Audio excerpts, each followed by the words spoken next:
ਗੌੜੀ ਮਹੱਲਾ ਪਹਿਲਾ ਪੰਨਾ 153।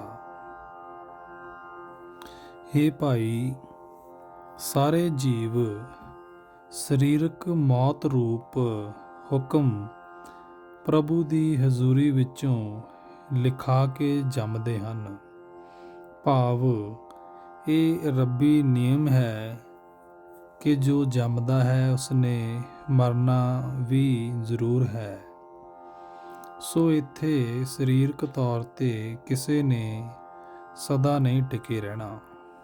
ਹਾਂ, ਪ੍ਰਭੂ ਦੀ ਸਿਫਤ ਸਲਾਹ ਕਰਕੇ, ਪ੍ਰਭੂ ਦੀ ਸ਼ਰਨ ਵਿੱਚ ਰਹਿ ਕੇ ਸਦੀਵੀ ਆਤਮਿਕ ਜੀਵਨ ਮਿਲ ਜਾਂਦਾ ਹੈ। ਰਹਾਉ।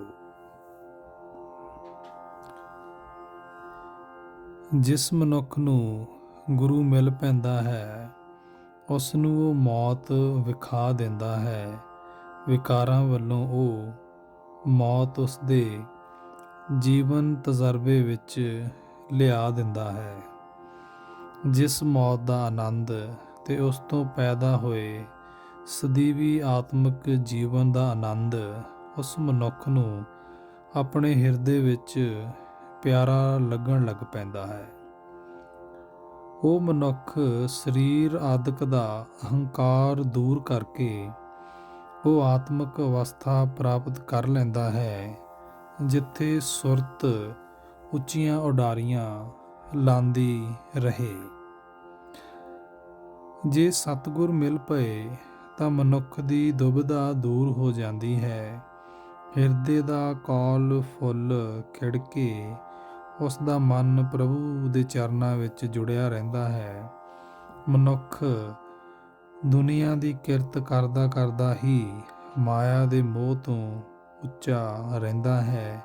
ਉਸ ਨੂੰ ਪ੍ਰਤੱਖ ਤੌਰ ਤੇ ਪਰਮਾਤਮਾ ਦੇ ਸਿਮਰਨ ਦਾ ਮਹਾ ਆਨੰਦ ਅਨੁਭਵ ਹੁੰਦਾ ਹੈ। ਜੇ ਗੁਰੂ ਮਿਲ ਪਏ ਤਾਂ ਮਨੁੱਖ ਸਿਮਰਨ ਦੀ ਜੁਗਤ ਵਿੱਚ ਰਹਿ ਕੇ ਪਵਿੱਤਰ ਆਤਮਾ ਵਾਲਾ ਹੋ ਜਾਂਦਾ ਹੈ। ਗੁਰੂ ਦੀ ਦੱਸੀ ਹੋਈ ਸਿਮਰਨ ਦੀ ਪੌੜੀ ਦਾ ਆਸਰਾ ਲੈ ਕੇ ਆਤਮਿਕ ਜੀਵਨ ਵਿੱਚ ਉੱਚਾ ਹੀ ਉੱਚਾ ਹੁੰਦਾ ਜਾਂਦਾ ਹੈ। ਪਰ ਇਹ ਸਿਮਰਨ ਪ੍ਰਭੂ ਦੀ ਮਿਹਰ ਨਾਲ ਮਿਲਦਾ ਹੈ। ਜਿਸ ਨੂੰ ਮਿਲਦਾ ਹੈ ਉਸ ਦਾ ਮੌਤ ਦਾ ਡਰ ਲੈ ਜਾਂਦਾ ਹੈ। ਜੇ ਗੁਰੂ ਮਿਲ ਪਏ ਤਾਂ ਮਨੁੱਖ ਪ੍ਰਭੂ ਦੀ ਯਾਦ ਵਿੱਚ ਜੁੜ ਕੇ ਪ੍ਰਭੂ ਦੇ ਚਰਨਾਂ ਵਿੱਚ ਲੀਨ ਹੋਇਆ ਰਹਿੰਦਾ ਹੈ। ਗੁਰੂ ਦੀ ਮਿਹਰ ਕਰਕੇ ਉਸ ਨੂੰ ਉਹ ਆਤਮਿਕ ਅਵਸਥਾ ਵਿਖਾ ਦਿੰਦਾ ਹੈ ਜਿੱਥੇ ਪ੍ਰਭੂ ਦਾ ਮਿਲਾਪ ਹੋਇਆ ਰਹੇ।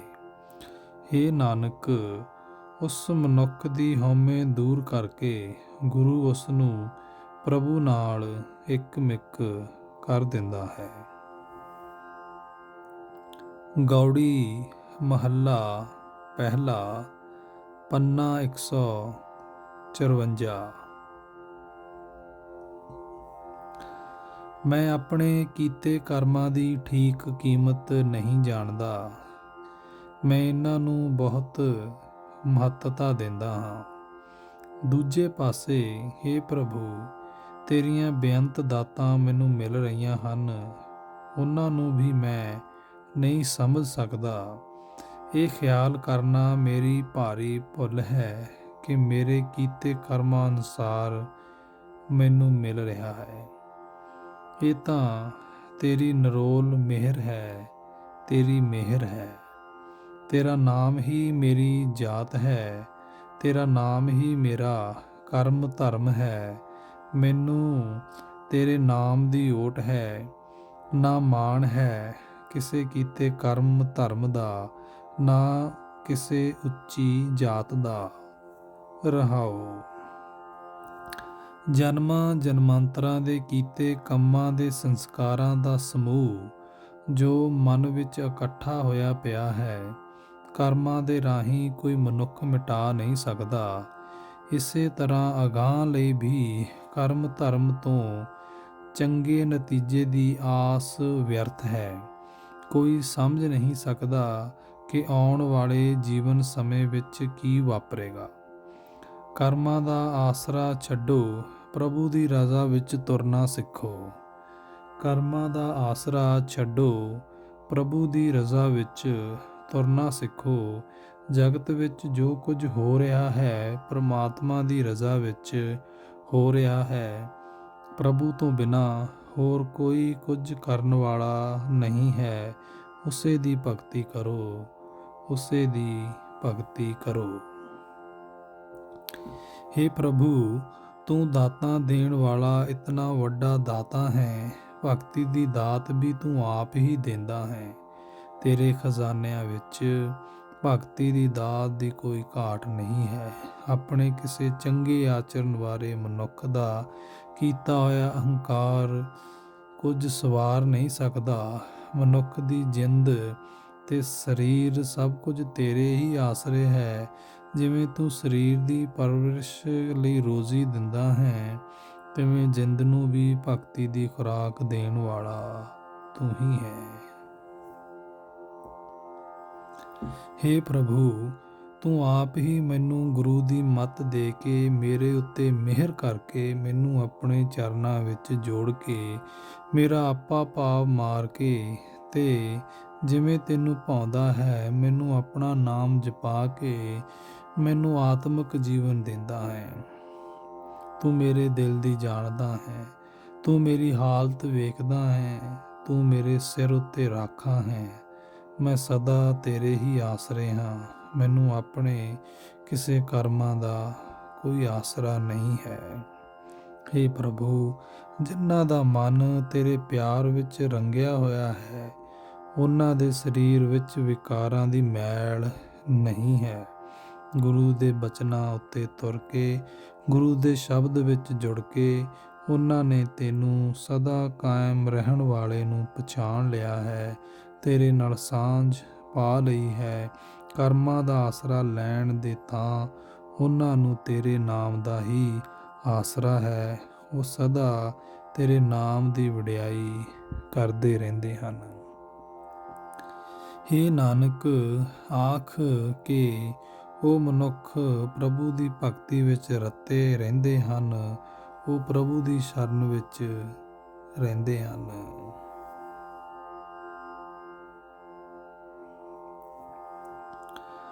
ਗੌੜੀ ਮਹੱਲਾ ਪਹਿਲਾ। ਜਿਸ ਮਨੁੱਖ ਨੇ ਪੂਰੇ ਗੁਰੂ ਦੇ ਸ਼ਬਦ ਵਿੱਚ ਜੁੜ ਕੇ ਪਰਮਾਤਮਾ ਨਾਲ ਜਾਣ ਪਛਾਣ ਪਾ ਲਈ, ਉਹ ਦੁਨੀਆ ਦੇ ਝੰਬੇਲਿਆਂ ਵਿੱਚ ਨਹੀਂ ਸਹਿਮਦਾ। ਉਸ ਦਾ ਦੁਨੀਆ ਵਾਲਾ ਸਹਿਮ ਪਰਮਾਤਮਾ ਵਾਸਤੇ ਉਸ ਦੇ ਹਿਰਦੇ ਵਿੱਚ ਟਿਕੇ ਹੋਏ ਡਰ ਆਦਿ ਵਿੱਚ ਮੁੱਕ ਜਾਂਦਾ ਹੈ। ਰਹਾਓ। ਗੁਰੂ ਦੇ ਸ਼ਬਦ ਵਿੱਚ ਜੁੜ ਕੇ ਜਿਸ ਮਨੁੱਖ ਨੇ ਅਕਥ ਪ੍ਰਭੂ ਨੂੰ ਆਪ ਸਿਮਰਿਆ ਹੈ ਤੇ ਹੋਰਨਾਂ ਨੂੰ ਸਿਮਰਨ ਲਈ ਪ੍ਰੇਰਿਆ ਹੈ, ਉਸ ਨੇ ਆਪ ਨਾਮ ਅੰਮ੍ਰਿਤ ਪੀਤਾ ਹੈ ਤੇ ਹੋਰਨਾਂ ਨੂੰ ਪਿਲਾਇਆ ਹੈ।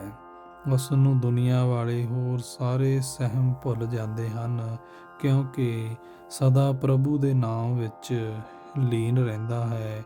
ਜਿਸ ਮਨੁੱਖ ਦੇ ਹਿਰਦੇ ਵਿੱਚ ਹਰੀ ਪਰਮਾਤਮਾ ਦਾ ਨਾਮ ਰਾਸ ਪੂੰਜੀ ਹੈ, ਉਹ ਮਾਇਆ ਦੀ ਖਾਤਰ ਨਹੀਂ ਡੋਲਦਾ। ਉਹ ਅਡੋਲ ਅਵਸਥਾ ਵਿੱਚ ਟਿਕਿਆ ਰਹਿੰਦਾ ਹੈ। ਉਹ ਪ੍ਰਭੂ ਦੇ ਪਿਆਰ ਵਿੱਚ ਜੁੜਿਆ ਰਹਿੰਦਾ ਹੈ। ਉਸ ਨੂੰ ਪ੍ਰਭੂ ਦੇ ਦਰ ਤੋਂ ਆਦਰ ਮਿਲਦਾ ਹੈ। ਪਰ ਜਿਨ੍ਹਾਂ ਮਨੁੱਖਾਂ ਨੂੰ ਪ੍ਰਭੂ ਹਰ ਵੇਲੇ ਸਵੇਰੇ ਸ਼ਾਮ ਮਾਇਆ ਦੀ ਨੀਂਦ ਵਿੱਚ ਹੀ ਸੁੱਤੇ ਰੱਖਦਾ ਹੈ, ਉਹ ਸਦਾ ਆਪਣੇ ਮਨ ਦੇ ਪਿੱਛੇ ਤੁਰਨ ਵਾਲੇ ਮਨੁੱਖ ਲੋਕ ਪਰਲੋਕ ਵਿੱਚ ਹੀ ਮੌਤ ਦੇ ਸਹਿਮ ਨਾਲ ਬੱਝੇ ਰਹਿੰਦੇ ਹਨ।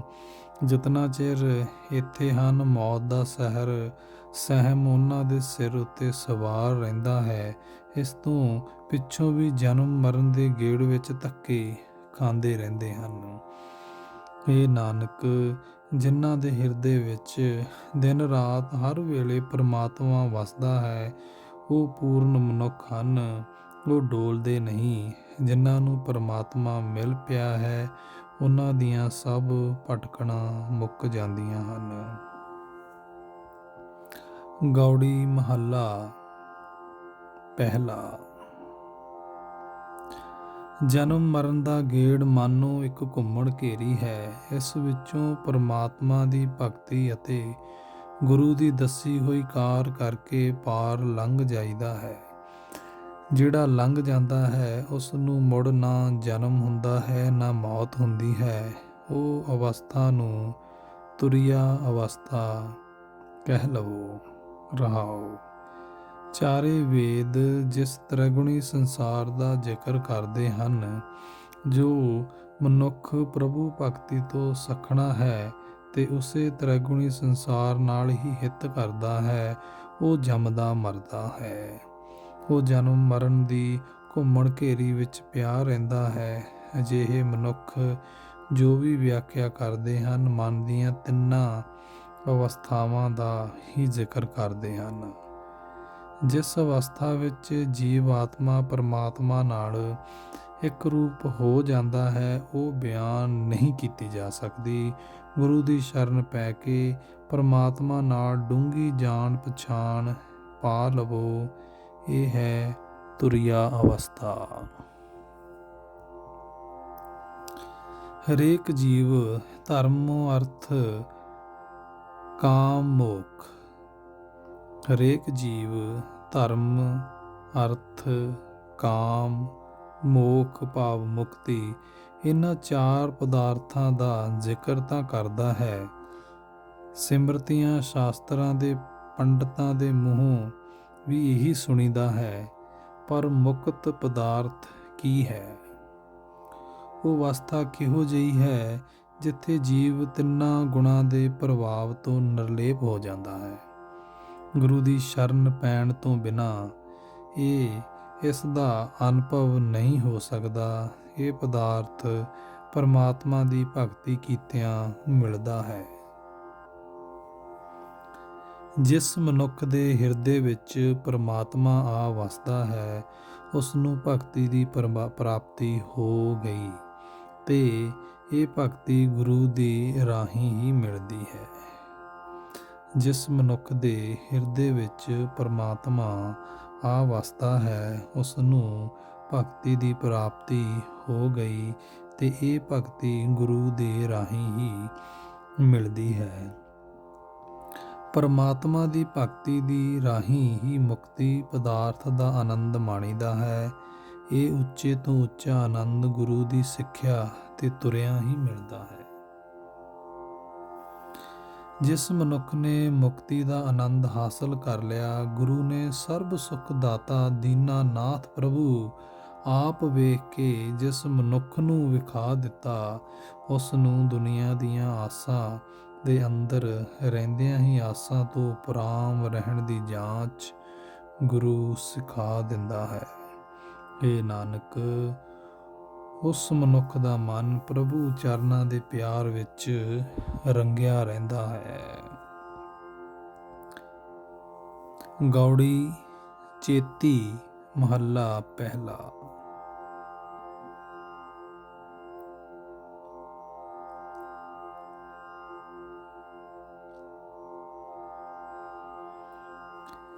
ਇਹ ਸਰੀਰ ਆਪਣੇ ਆਪ ਨੂੰ ਅਮਰ ਜਾਣ ਕੇ ਸੁੱਖ ਮਾਨਣ ਵਿੱਚ ਹੀ ਲੱਗਾ ਰਹਿੰਦਾ ਹੈ।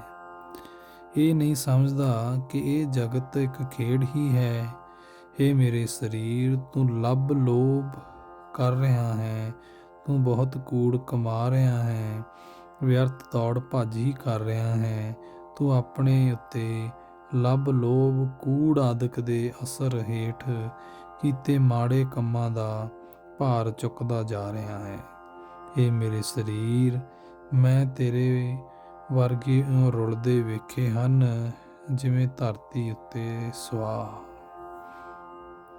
ਇਹ ਮੇਰੀ ਜਿੰਦੇ, ਮੇਰੀ ਸਿੱਖਿਆ ਧਿਆਨ ਨਾਲ ਸੁਣ। ਕੀਤੀ ਹੋਈ ਨੇਕ ਕਮਾਈ ਹੀ ਤੇਰੇ ਨਾਲ ਨਿਭੇਗੀ। ਜੇ ਮਨੁੱਖਾ ਜਨਮ ਗਵਾ ਲਿਆ ਤਾਂ ਮੁੜ ਛੇਤੀ ਵਾਰੀ ਨਹੀਂ ਮਿਲੇਗੀ। ਰਹਾਓ। ਇਹ ਮੇਰੇ ਸਰੀਰ, ਮੈਂ ਤੈਨੂੰ ਸਮਝਾਉਂਦਾ ਹਾਂ, ਮੇਰੀ ਨਸੀਹਤ ਸੁਣ। ਤੂੰ ਪਰਾਈ ਨਿੰਦਿਆ ਦਾ ਧਿਆਨ ਰੱਖਦਾ ਹੈ ਤੇ ਹੋਰਨਾਂ ਦੀ ਝੂਠੀ ਚੁਗਲੀ ਕਰਦਾ ਰਹਿੰਦਾ ਹੈ। ਇਹ ਜੀਵ, ਤੂੰ ਪਰਾਈ ਇਸਤਰੀ ਨੂੰ ਭੈੜੀ ਨਿਗਾਹ ਨਾਲ ਤੱਕਦਾ ਹੈ, ਤੂੰ ਚੋਰੀਆਂ ਕਰਦਾ ਹੈ, ਹੋਰ ਬੁਰਾਈਆਂ ਕਰਦਾ ਹੈ। ਇਹ ਮੇਰੀ ਕਾਇਆ, ਜਦੋਂ ਜੀਵ ਆਤਮਾ ਤੁਰ ਜਾਏਗਾ ਤੂੰ ਇੱਥੇ ਹੀ ਰਹਿ ਜਾਏਂਗੀ। ਤੂੰ ਤਦੋਂ ਛੁੱਟੜ ਇਸਤਰੀ ਵਾਂਗ ਹੋ ਜਾਏਂਗੀ। ਇਹ ਮੇਰੇ ਸਰੀਰ, ਤੂੰ ਮਾਇਆ ਦੀ ਨੀਂਦ ਵਿੱਚ ਹੀ ਸੁੱਤਾ ਰਿਹਾ। ਤੈਨੂੰ ਸਮਝ ਹੀ ਨਾ ਆਈ ਕਿ ਤੂੰ ਕੀ ਕਰਤੂਤਾਂ ਕਰਦਾ ਰਿਹਾ। ਚੋਰੀ ਆਦਿ ਕਰਕੇ ਜੋ ਮਾਲ ਧਨ ਮੈਂ ਲਿਆਉਂਦਾ ਰਿਹਾ, ਤੈਨੂੰ ਉਹ ਮਨ ਵਿੱਚ ਪਸੰਦ ਆਉਂਦਾ ਰਿਹਾ। ਇਸ ਤਰ੍ਹਾਂ ਨਾ ਇਸ ਲੋਕ ਵਿੱਚ ਸੋਭਾ ਖੱਟੀ, ਨਾ ਪਰਲੋਕ ਵਿੱਚ ਆਸਰਾ ਮਿਲਣ ਦਾ ਪ੍ਰਬੰਧ ਹੋਇਆ। ਕੀਮਤੀ ਮਨੁੱਖਾ ਜਨਮ ਜਾਇਆ ਕਰ ਲਿਆ। ਇਹ ਭਾਈ, ਜੀਵ ਆਤਮਾ ਦੇ ਤੁਰ ਜਾਣ 'ਤੇ ਹੁਣ ਮੈਂ ਕਾਇਆ ਬਹੁਤ ਦੁਖੀ ਹੋਈ ਹਾਂ। ਇਹ ਨਾਨਕ, ਮੇਰੀ ਹੁਣ ਕੋਈ ਬਾਤ ਨਹੀਂ ਪੁੱਛਦਾ। ਰਹਾਓ।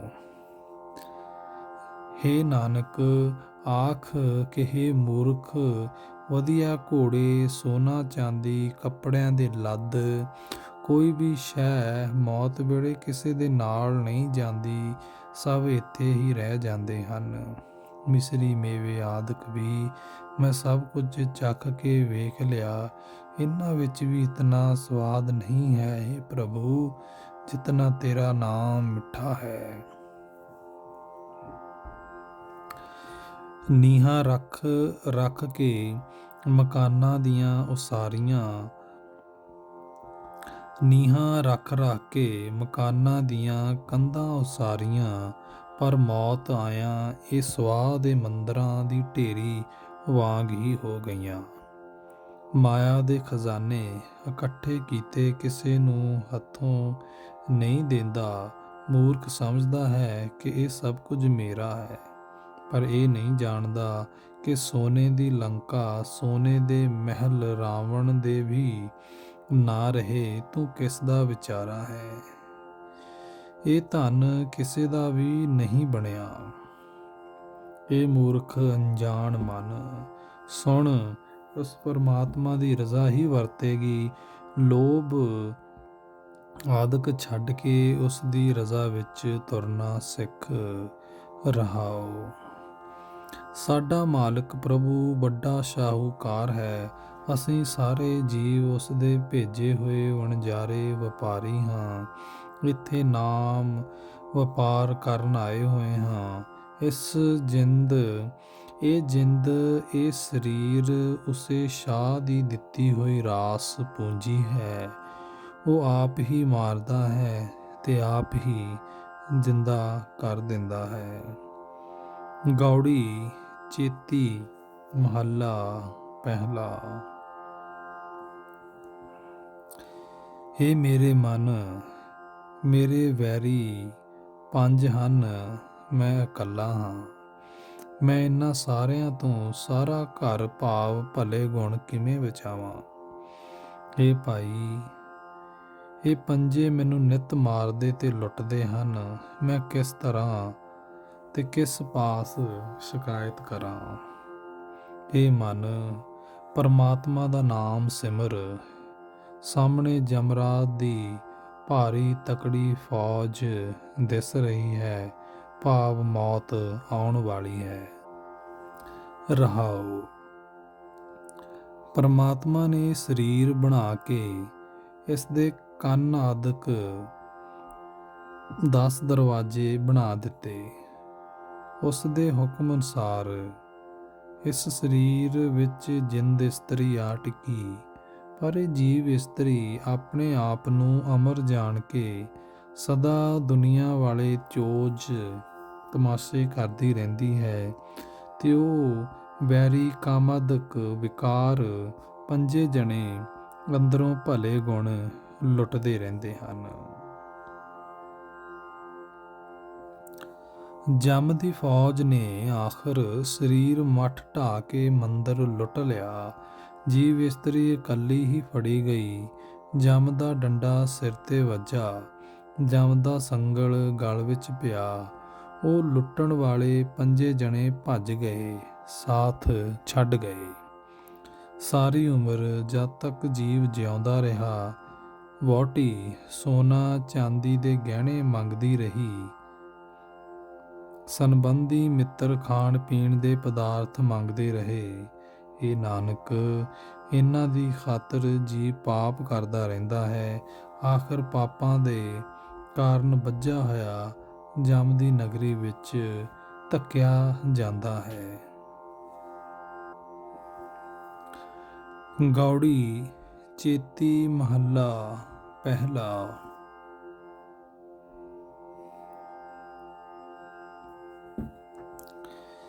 ਹੇ ਰਾਵਲ, ਆਪਣੇ ਸਰੀਰ ਦੇ ਅੰਦਰ ਹੀ ਮੰਦੀਆਂ ਵਾਸ਼ਨਾ ਨੂੰ ਰੋਕ। ਇਹ ਹਨ ਅਸਲੀ ਮੁੰਦਰਾਂ। ਸਰੀਰ ਨੂੰ ਨਾਸਵੰਤ ਸਮਝ ਇਸ ਯਕੀਨ ਨੂੰ ਗੋਦੜੀ ਬਣਾ। ਹੇ ਰਾਵਲ, ਤੁਸੀਂ ਹੋਰਨਾਂ ਨੂੰ ਚੇਲੇ ਬਣਾਉਂਦੇ ਫਿਰਦੇ ਹੋ।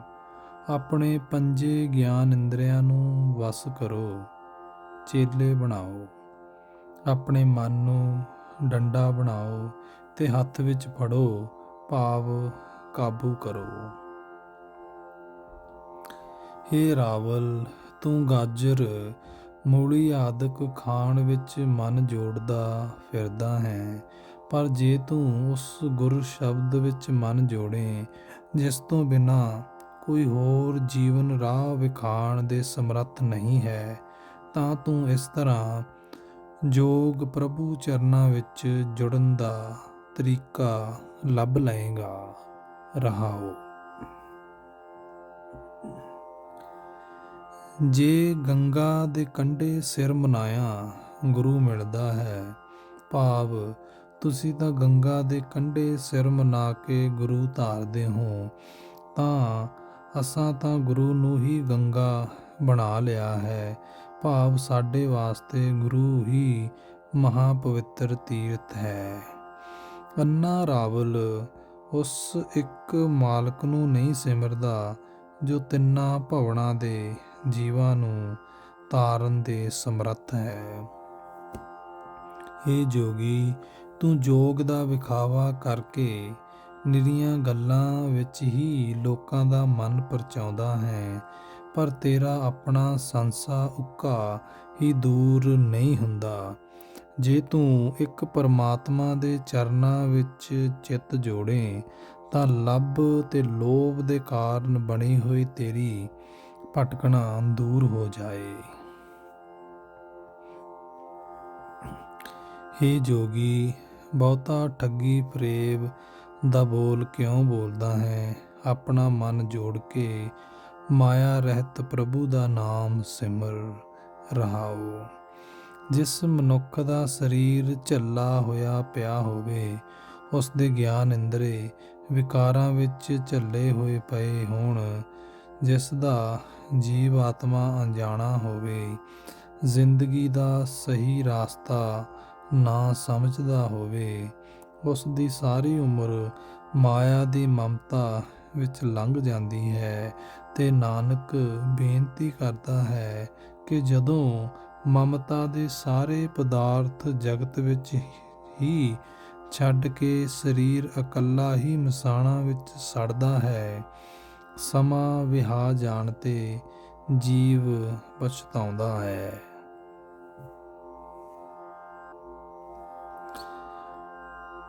ਇਸ ਸ਼ਲੋਕ ਵਿੱਚ ਰਾਵਲ ਤੋਂ ਭਾਵ ਜੋਗੀ ਹੈ।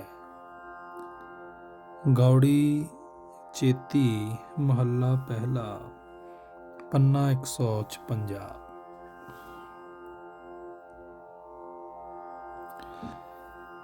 ਹੇ ਭਾਈ, ਜੇ ਤੂੰ ਜਨਮਾਂ ਜਨਮਾਂਤਰਾਂ ਦੇ ਕੀਤੇ ਮੰਦੇ ਕਰਮਾਂ ਦੇ ਸੰਸਕਾਰਾਂ ਨੂੰ ਕੱਟਣ ਵਾਲੇ ਪ੍ਰਭੂ ਦਾ ਨਾਮ ਲੈਂਦਾ ਰਹੇ, ਜੇ ਤੂੰ ਉਸ ਨਾਮ ਦੇ ਸਿਮਰਨ ਵਿੱਚ ਆਪਣਾ ਚਿੱਤ ਨੂੰ ਪੱਕਾ ਕਰ ਲਏ, ਤਾਂ ਤੈਨੂੰ ਯਕੀਨ ਆ ਜਾਏਗਾ ਕਿ ਮਨ ਦੇ ਰੋਗ ਦੂਰ ਕਰਨ ਵਾਲੀ ਸਭ ਤੋਂ ਵਧੀਆ ਦਵਾਈ ਪ੍ਰਭੂ ਦਾ ਨਾਮ ਹੈ।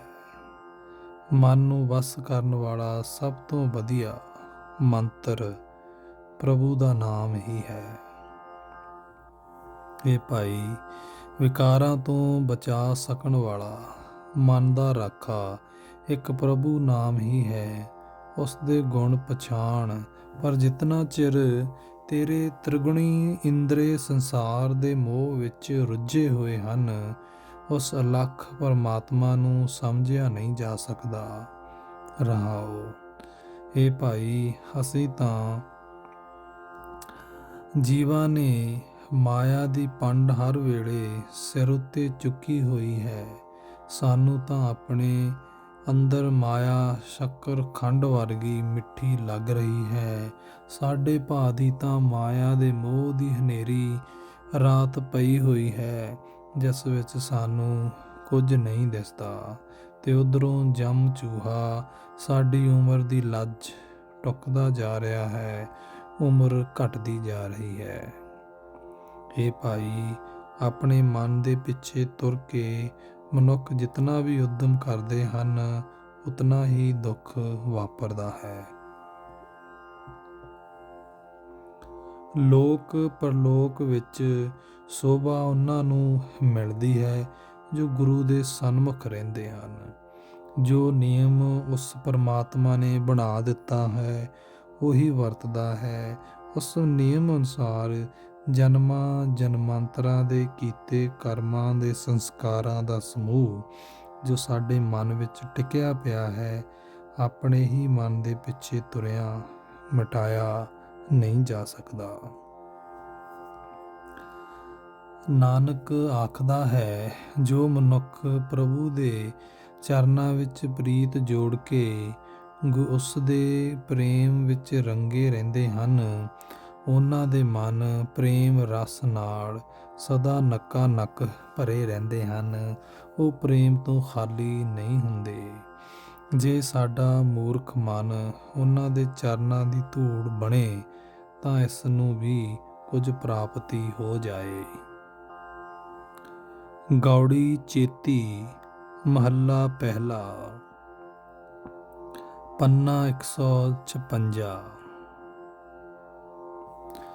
ਹੇ ਮੇਰੇ ਮਾਲਕ ਪ੍ਰਭੂ ਜੀਓ, ਮੇਰੇ ਅੰਦਰ ਇਤਨੇ ਔਗਣ ਹਨ ਕਿ ਉਹ ਗਿਣੇ ਨਹੀਂ ਜਾ ਸਕਦੇ, ਤੇ ਜਿਸ ਜੀਵ ਦੇ ਅੰਦਰ ਅਣਗਿਣਤ ਔਗਣ ਹੋਣ, ਉਹ ਐਸਾ ਕੋਈ ਵੀ ਨਹੀਂ ਹੁੰਦਾ ਜੋ ਤੇਰੇ ਗੁਣਾਂ ਨਾਲ ਡੂੰਘੀ ਸਾਂਝ ਪਾ ਸਕੇ, ਜੋ ਤੇਰੀ ਸਿਫਤ ਸਲਾਹ ਵਿੱਚ ਜੁੜ ਸਕੇ। ਰਹਾਓ।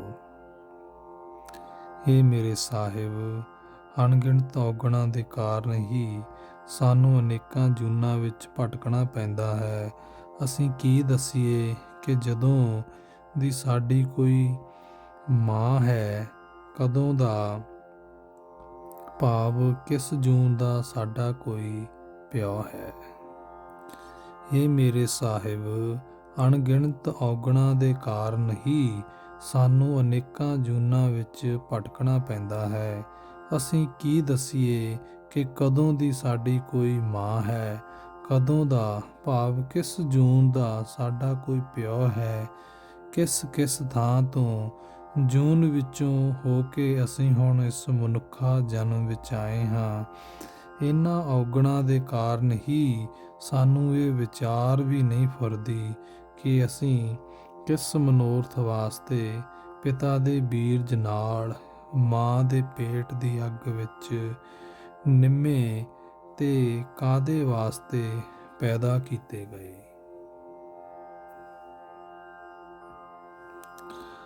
ਅਣਗਿਣਤ ਔਗਣਾਂ ਦੇ ਕਾਰਨ ਅਸੀਂ ਅਨੇਕਾਂ ਰੁੱਖਾਂ ਬਿਰਖਾਂ ਦੀਆਂ ਜੂਨਾਂ ਵੇਖੀਆਂ, ਅਨੇਕਾਂ ਵਾਰੀ ਪਸ਼ੂ ਜੂਨਾਂ ਵਿੱਚ ਅਸੀਂ ਜੰਮੇ, ਅਨੇਕਾਂ ਵਾਰੀ ਸੱਪਾਂ ਦੀਆਂ ਕੁਲਾਂ ਵਿੱਚ ਪੈਦਾ ਹੋਏ, ਤੇ ਅਨੇਕਾਂ ਵਾਰੀ ਪੰਛੀ ਬਣ ਬਣ ਕੇ ਉੱਡਦੇ ਰਹੇ। ਜਨਮ ਜਨਮਾਂਤਰਾਂ ਵਿੱਚ ਕੀਤੇ ਕੁਕਰਮਾਂ ਦੇ ਅਸਰ ਹੇਠ ਹੀ ਮਨੁੱਖ ਸ਼ਹਿਰਾਂ ਦੀਆਂ ਹੱਟੀਆਂ ਭੰਨਦਾ ਹੈ, ਪੱਕੇ ਘਰ ਭੰਨਦਾ ਹੈ, ਸੰਨ ਲਾਉਂਦਾ ਹੈ, ਚੋਰੀ ਕਰਕੇ ਮਾਲ ਲੈ ਕੇ ਆਪਣੇ ਘਰ ਆਉਂਦਾ ਹੈ, ਚੋਰੀ ਦਾ ਮਾਲ ਲਿਆਉਂਦਾ ਹੈ, ਅੱਗੇ ਪਿੱਛੇ ਤੱਕਦਾ ਹੈ ਕੋਈ ਆਦਮੀ ਵੇਖ ਨਾ ਲਏ। ਪਰ ਮੂਰਖ ਇਹ ਨਹੀਂ ਸਮਝਦਾ ਕਿ ਹੇ ਪ੍ਰਭੂ, ਤੇਰੇ ਪਾਸੋਂ ਕਿਤੇ ਲੁਕਾ ਨਹੀਂ ਕਰ ਸਕਦਾ। ਇਹਨਾਂ ਕੀਤੇ ਕੁਕਰਮਾਂ ਨੂੰ ਧੋਣ ਲਈ ਅਸੀਂ ਜੀਵ ਇਹਨਾਂ ਕੀਤੇ ਕੁਕਰਮਾਂ ਨੂੰ ਧੋਣ ਲਈ ਅਸੀਂ ਜੀਵ ਸਾਰੀ ਧਰਤੀ ਦੇ ਸਾਰੇ ਤੀਰਥਾਂ ਦੇ ਦਰਸ਼ਨ ਕਰਦੇ ਫਿਰਦੇ ਹਾਂ। ਸਾਰੇ ਸ਼ਹਿਰਾਂ ਬਾਜ਼ਾਰਾਂ ਦੀ ਹੱਟੀ ਹੱਟੀ ਵੇਖਦੇ ਹਾਂ, ਭਾਵ ਭੀਖ ਮੰਗਦੇ ਹਾਂ, ਪਰ ਇਹ ਕੁਕਰਮ ਫਿਰ ਵੀ ਖਲਾਸੀ ਨਹੀਂ ਕਰਦੇ। ਜਦੋਂ ਕੋਈ ਭਾਗਾਂ ਵਾਲਾ ਜੀਵ ਵਣਜਾਰਾ ਤੇਰੀ ਮਿਹਰ ਦੀ ਸਦਕਾ ਚੰਗੀ ਤਰ੍ਹਾਂ ਪਰਖ ਵਿਚਾਰ ਕਰਦਾ ਹੈ ਤਾਂ ਉਸ ਨੂੰ ਸਮਝ ਪੈਂਦੀ ਹੈ ਕਿ ਤੂੰ ਤਾਂ ਸਾਡੇ ਹਿਰਦੇ ਵਿੱਚ ਹੀ ਵਸਦਾ ਹੈ। ਇਹ ਮੇਰੇ ਸਾਹਿਬ, ਜਿਵੇਂ ਅਮਿਣਵੇਂ ਪਾਣੀ ਨਾਲ ਸਮੁੰਦਰ ਭਰਿਆ ਹੋਇਆ ਹੈ, ਤਿਵੇਂ ਹੀ ਸਾਡੇ ਜੀਵਾਂ ਦੇ ਅਣਗਿਣਤ ਹੀ ਔਗਣ ਹਨ। ਅਸੀਂ ਇਹਨਾਂ ਨੂੰ ਧੋ ਸਕਣ ਤੋਂ ਅਸਮਰੱਥ ਹਾਂ। ਤੂੰ ਆਪ ਹੀ ਦਇਆ ਕਰ, ਮਿਹਰ ਕਰ। ਤੂੰ ਤਾਂ ਡੁੱਬਦੇ ਪੱਥਰਾਂ ਨੂੰ ਵੀ ਤਾਰ ਸਕਦਾ ਹੈ। ਇਹ ਮੇਰੇ ਸਾਹਿਬ, ਮੇਰੀ ਜਿੰਦ ਅੱਗ ਵਾਂਗ ਤਪ ਰਹੀ ਹੈ। ਮੇਰੀ ਜਿੰਦ ਅੱਗ ਵਾਂਗ ਤਪ ਰਹੀ ਹੈ। ਮੇਰੇ ਅੰਦਰ ਤ੍ਰਿਸ਼ਨਾ ਦੀ ਛੁਰੀ ਚੱਲ ਰਹੀ ਹੈ। ਨਾਨਕ ਬੇਨਤੀ ਕਰਦਾ ਹੈ, ਜੋ ਮਨੁੱਖ ਪਰਮਾਤਮਾ ਦੀ ਰਜ਼ਾ ਨੂੰ ਸਮਝ ਲੈਂਦਾ ਹੈ, ਉਸ ਦੇ ਅੰਦਰ ਦਿਨ ਰਾਤ ਹਰ ਵੇਲੇ ਹੀ ਆਤਮਿਕ ਆਨੰਦ ਬਣਿਆ ਰਹਿੰਦਾ ਹੈ।